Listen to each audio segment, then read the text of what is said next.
રાજ્ય સરકારના ગુજકો મહાસોલ દ્વારા આજથી ટેકાના ભાવે રાયડાની ખરીદી શરૂ કરવામાં આવી છે। બનાસકાંઠા જિલ્લામાં પણ રાયડાની ખરીદી સેન્ટરો પર ખેડૂતો પહોંચ્યા। ધાનેરાના તાલુકા સંઘના ગોડાઉન ખાતે આજથી ખરીદીનો પ્રારંભ થયો। સરકારે નિયત કરેલા ટેકાના ભાવ મણદીઠ 1130 રૂપિયા મળતા ખેડૂતોમાં ખુશીનો માહોલ જોવા મળી રહ્યો છે। આજથી બનાસકાંઠા જિલ્લામાં પણ ટેકાના ભાવે સરકારના સેન્ટર પર ખરીદીની શરૂઆત થઈ છે। જિલ્લામાં 46,000 કરતાં વધારે ખેડૂતોએ ટેકાના ભાવે ખરીદી કરવા માટે રજીસ્ટ્રેશન કરાવ્યું હતું અને સૌથી વધારે ધાનેરા તાલુકામાં 10,400થી વધુ ખેડૂતોએ ટેકાના ભાવે રજીસ્ટ્રેશન કરાવ્યું હતું।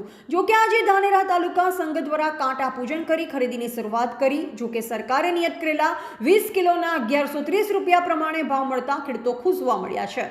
પરંતુ ગત વર્ષે ખેડૂતોના હેક્ટર દીઠ 1800 કિલો રાયડાની ખરીદી થતી હતી। તે ઉપરાંત પાણી પત્રકમાં જેટલી નોંધ હોય તેટલી રાયડાની ખરીદી થતી હતી। પરંતુ ચાલુ સાલે સરકાર દ્વારા હેક્ટર દીઠ માત્ર 1200 કિલો રાયડાની ખરીદી અને વધુમાં વધુ ખેડૂત દીઠ માત્ર 2 હેક્ટરનો જ રાયડો લેવામાં આવતા હોવાના કારણે ખેડૂતો મુશ્કેલીમાં મુકાયા છે। ખેડૂતોની માંગ છે કે સરકાર રાયડાની ખરીદીની મર્યાદામાં વધારો કરે તો ખેડૂતોને ફાયદો થઈ શકે તેમ છે। ધાનેરા તાલુકા સંઘ દ્વારા પણ 90 દિવસ સુધી ખેડૂતોના રાયડાની ખરીદીની શરૂઆત કરી છે। આજથી જ 90 દિવસ સુધી રાયડાની ખરીદીનો પ્રારંભ થતા મોટી સંખ્યામાં ખેડૂતો તાલુકા સંઘ ખાતે પહોંચ્યા હતા।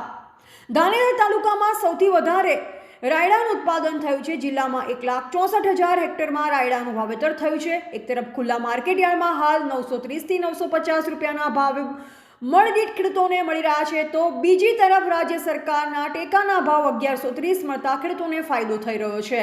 અહેવાલ અજમલ પરાડિયા, ધાનેરા।